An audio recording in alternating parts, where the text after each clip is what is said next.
I'm Eric Marcus, and this is Making Gay History. 3 months ago, when I first shut myself in the guest room closet to revisit the Making Gay History archive with you, I had no idea what the future held. It was my way of trying to make sense of a new and frightening situation, and to draw inspiration, strength, and joy from the voices of our LGBTQ past. I don't know if anyone could have imagined how dark the dark times ahead would be, or how hopeful. It's been head-spinning. The ongoing devastation of the pandemic, the persistent failure of the federal government to prioritize the health of millions, the murder of George Floyd and the mass uprising that's followed, the Trump administration's shameful rollback of healthcare protections for trans people, and the extraordinary protest in Brooklyn this past Sunday when 15,000 people came out in support of Black trans lives. And now, this week, a truly landmark decision, a 6-3 majority from the Supreme Court banning discrimination of LGBTQ people in employment. One can only imagine what the months ahead will bring. Well, I can't imagine. But I have hope. So this feels like the right time to step back from revisiting the archive and start work on producing the next 2 seasons of Making Gay History. For LGBT History Month this coming October, we'll be partnering with the Studs Terkel Archive in Chicago to share with you interviews that you've likely never heard before. And then a year from now, we'll be launching a special season about the AIDS crisis to mark the 40th anniversary of the publication of the first article in the New York Times about a mysterious disease affecting a small group of gay men. But before all that, I'd like to share with you one more story that gives me hope. It's a story that reminds me of the power that our ancestors' voices have to inspire a new generation of young people to pick up the ball and make their own LGBTQ history, to dream bigger and reach higher. But this episode comes with a catch. Well, an ask. Like most nonprofits, we're facing a challenging time raising enough funds to keep doing what we do. Fortunately, right now we have a $50,000 challenge grant from the Jonathan Logan Family Foundation. This means that all new donations will be matched dollar for dollar. We've already raised $10,000 toward that match, and we'd welcome your help in raising another $40,000 to unlock the rest of the grant. You can do that by going to makinggayhistory.org/support. That's makinggayhistory.org/support. Or just go to makinggayhistory.com and click on the donation button. But before you decide whether to join the Making Gay History community and support our mission to bring LGBTQ history to life through the voices of the people who lived it, I suggest you wait until after you hear from Larah Helayne and the Making Gay History story that changed her life. Have a listen. When I was 17, about a year and a half ago, I fell madly in love with another girl for the first time. And I was terrified. It's a difficult situation for any young person, but it was especially complicated for me because from the age of about 12, I was really set on becoming a nun. I knew even then that I was gay, and I decided that the easiest way to escape both marrying a man and the flames of hell was to join a convent. So I invested myself in that idea, as did everyone else in my life. And this made coming out incredibly difficult because I knew that I was going to lose everything. I was paralyzed by fear until the fates would have it that I found Making Gay History. And I heard Jean O'Leary's story. Jean was one of the co-founders of National Coming Out Day, one of the co-founders of the National Lesbian Task Force, and so many other things, and like me, she had seriously considered becoming a nun, going so far as to even join a convent and having multiple affairs while in there. Before you hear the impact that Jean O'Leary had on Larah and her plans to become a nun, let's hear from Jean O'Leary herself from part 1 of that 1989 interview, which took place over lunch at the Ivy restaurant on the border of Los Angeles and West Hollywood. Here's Jean. The convent was great. It was one of the best experiences of my life on every single level. When I got there, I wasn't there for more than 6 months when I really did come out. And so I came out sexually. Emotionally, it was incredible. We had a priest who was a therapist who came in and ran sensitivity groups. And if you want to talk about living in a closed environment and being in sensitivity groups and sort of stripping down the defenses and then going away and living with these same people for 24 hours a day in and day out. We were on a villa at the novitiate. And so we didn't go off that villa either. So the intensity was really intense. We were up to all hours of the night. We would go smoke in the cafeteria or, you know, do whatever. And I was always in love. I had like 8 relationships while I was in there. Oh my God. I know. God was an innocent bystander. In fact, I had an affair with a postulant mistress, which was a very deep affair. At the same time, I was having an affair with Bunny, and the priest was involved with the both of them, but not sexually. But it was a real sort of a balancing kind of an act. I went in and told him, I said, I think I'm a homosexual. So anyway, he said basically, well, don't you think that, you know, it's just because we're in the same sex environment, really. And these feelings are just natural, and we just have to try to be celibate. I said, great. You said? I said, fine, you know. But it was so debilitating to me because I was ready to come out. I was ready to tell the truth. And everybody was ready to cover it up again, or he was. That was your coming out? It was, yeah. Had you even said it verbally to yourself? Verbally spoken, I mean? No. No. No. You'd never spoken the words No. before? No. Not with an I attached to it. I am, you know. Can you remember that? Can you remember saying that to him? Yes. How vivid is that? Oh, it's extremely vivid. And I remember all the feelings afterwards, too. Because it was like, this is it. And then I got to get out of here. Because I don't belong here. I don't know what I'm going to do with my life, but, you know, this is it. And then I tell him, and he, like, glosses over the whole thing because he didn't want to hear it. Said I was a very interesting person, very vivid, very open, and he wanted to analyze my dreams. I'm like, oh, boy. So I went out, and I remember going out and sitting in this silo that was empty.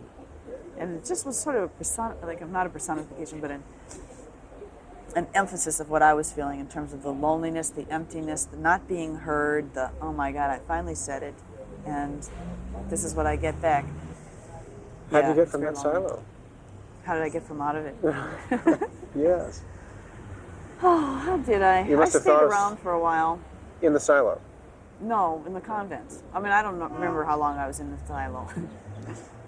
But I remember coming out, and I remember talking to my friend Linda, who was in her dorm,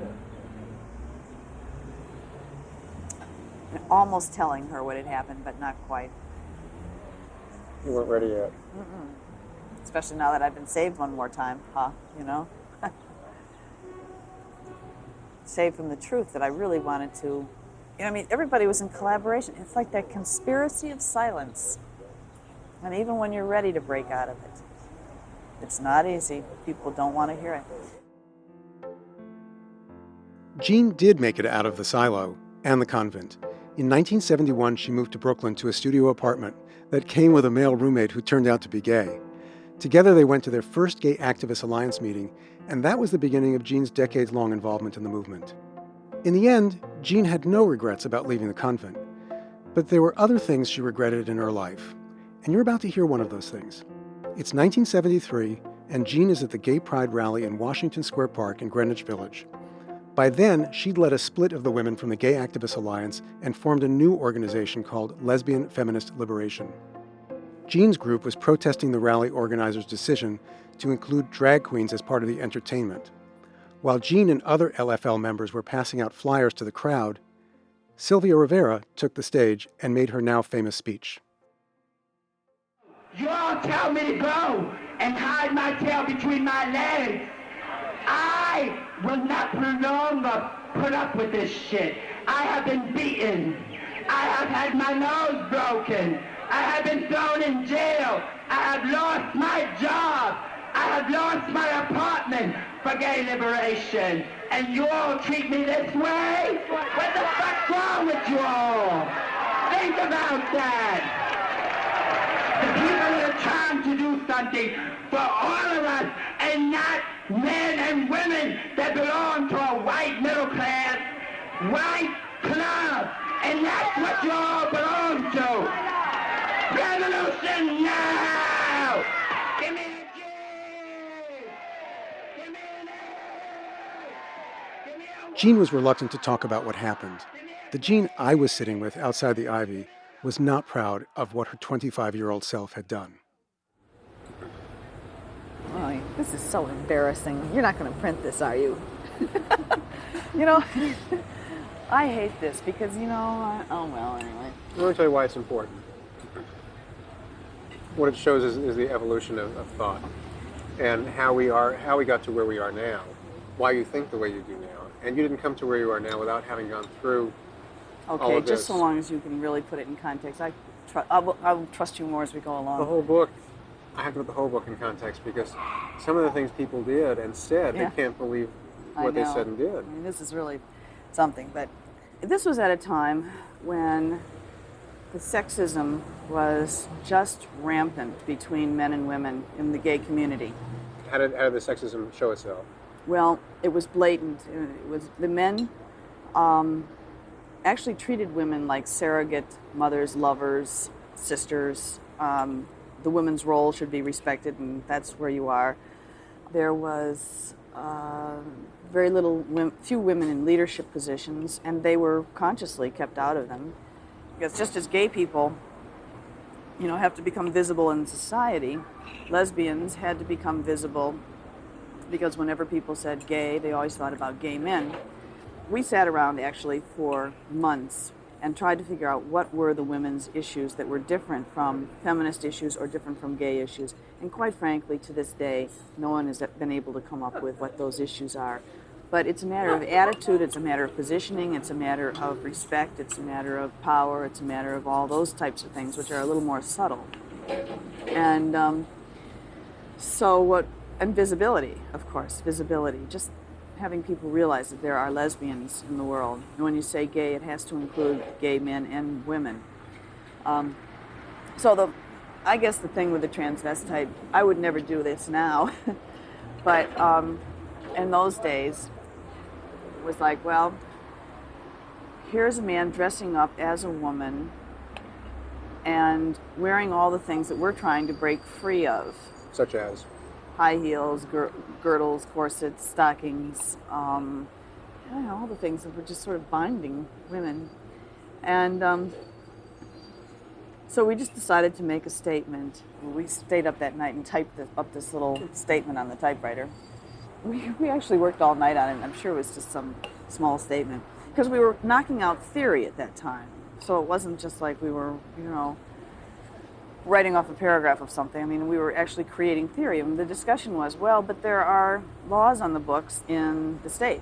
If the person had on more than 3 items of clothing of the other person's sex, then they could be called on that. And so they said, well, that must mean the women, and we could all be thrown in jail for cross-dressing, and so we really shouldn't criticize. We should try to kind of support this kind of thing.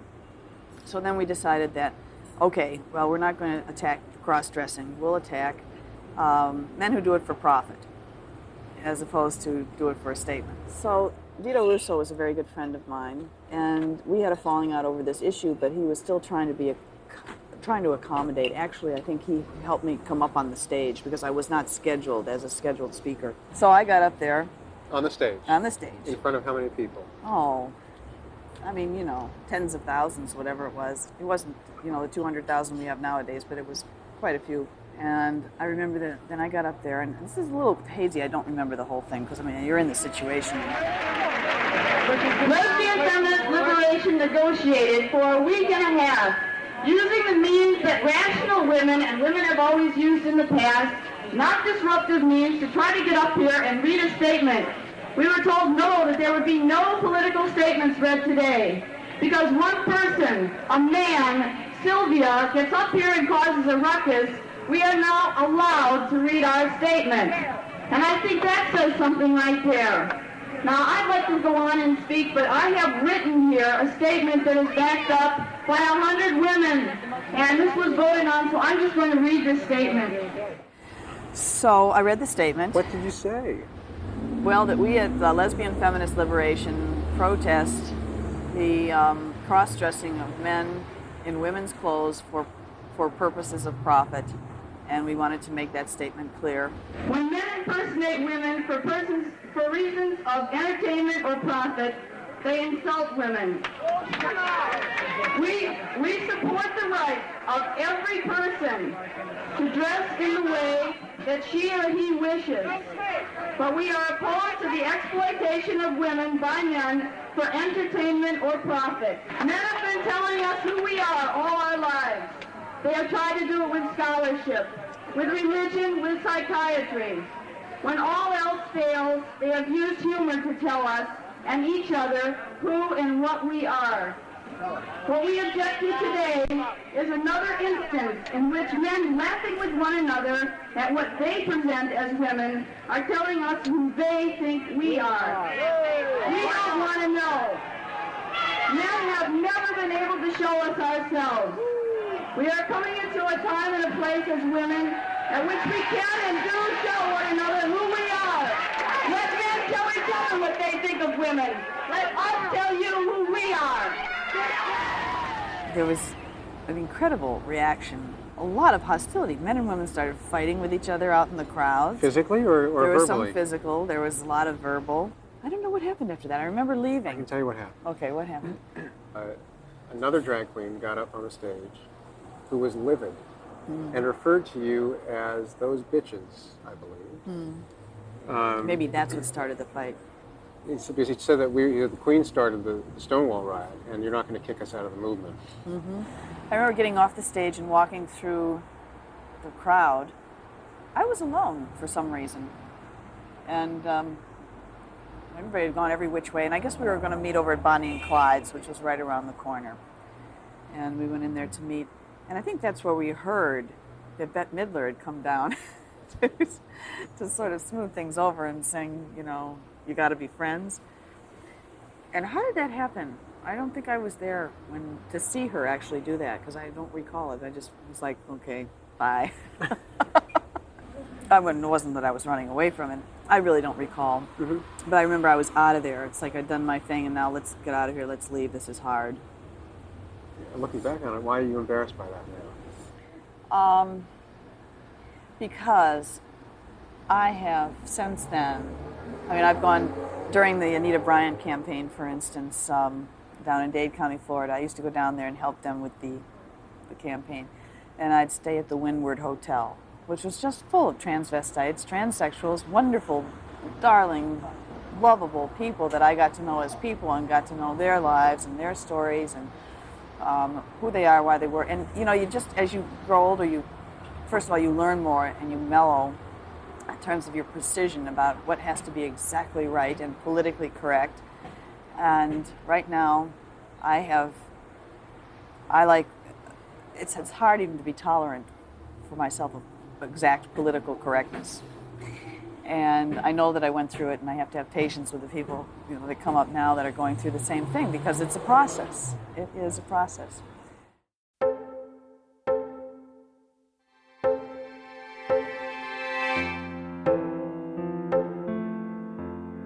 Jean O'Leary died on June 4th, 2005. She was 57. We'll be posting a link in the episode notes to part 2 of Jean's story.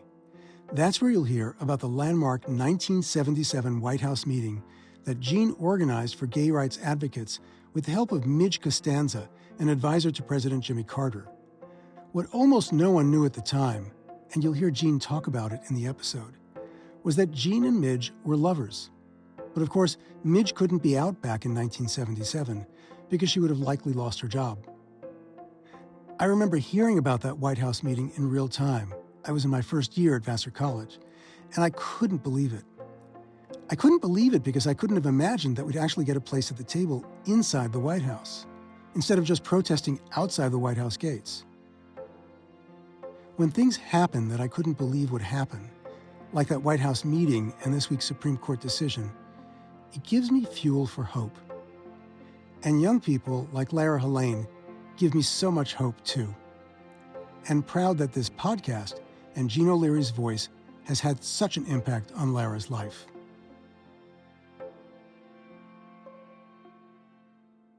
When I heard Jean's story, I knew that if this woman could find the courage to actually leave a convent, move to New York City, follow her dreams and her love and her true self, and become not just any gay activist, but Jean O'Leary, that I could do what needed to be done in my life. I could come out to my friends and my family, learn to love and accept myself, and then take action to make the world better for those like me. So that's exactly what I did. I came out. It was difficult, but it was worth it. And because of that, dozens of my peers and other young people started to confide in me and to come out to me. And that's when I knew that I had to create a safe space for young gay people in my community. With the help of a really wonderful French teacher, I started my district's first successful gay-straight alliance. By the end of this year, we had over 60 members, and with inspiration from Making Gay History, I built an entire curriculum that taught everything from gay history to gay culture to gay slang, and my life was changed for the better, and so was the lives of everyone else in my GSA. I know for a fact that none of this would be true without Making Gay History, and that this podcast literally changed the course of my life. I would not be half the person or the activist I am today. I definitely wouldn't have started a GSA or had the courage to come out at all. And I certainly would not be attending college with a major in gender and women's studies and a focus in LGBTQ studies. Because of this podcast, I not only found it within myself to come out, live a life that is authentic and true to me, but I got to see other people in my community in the middle of nowhere, Eastern Kentucky, do the same thing and learn with them and learn from them. And now I am going to spend the rest of my life fighting the fight that has been waged for ages with the inspiration of all the stories that have been told on this podcast. And I owe so much to it. Thank you to Larah Helayne for sharing her story. I wish Jean were here to know what an inspiration she's been to Larah, because she'd be so proud of her and what she's already accomplished. And thank you for listening. I'll hope that you choose to join the Making Gay History community and support our mission by making a donation at makinggayhistory.org/support. That's makinggayhistory.org/support. Or just go to makinggayhistory.com and click on the donation button. For those of you who have recently donated, we're extremely grateful for your support. People like Finn Smith, who just launched the Invisible Strings nonprofit online bookstore, the first queer-focused children's bookstore in the world. And thank you as well to Robert Brown, who made a generous donation to support Making Gay History's work on behalf of Michael Klein. And if you haven't already signed up for our newsletter, go to makinggayhistory.com and subscribe at the bottom of our homepage so you can get the latest on what we have coming up in our next season. This Revisiting the Archive episode was produced by Sarah Birmingham, Making Gay History's founding editor and producer, and Inga Detaya, Making Gay History's deputy director, who handles all the post-production work to get our episodes out to you. Thank you also to our social media team, Christiana Pena, Nick Porter, and Daniel Lorenko. Making Gay History is a co-production of Pineapple Street Studios. Our theme music was composed by Fritz Myers. So long. Stay safe. Until next time.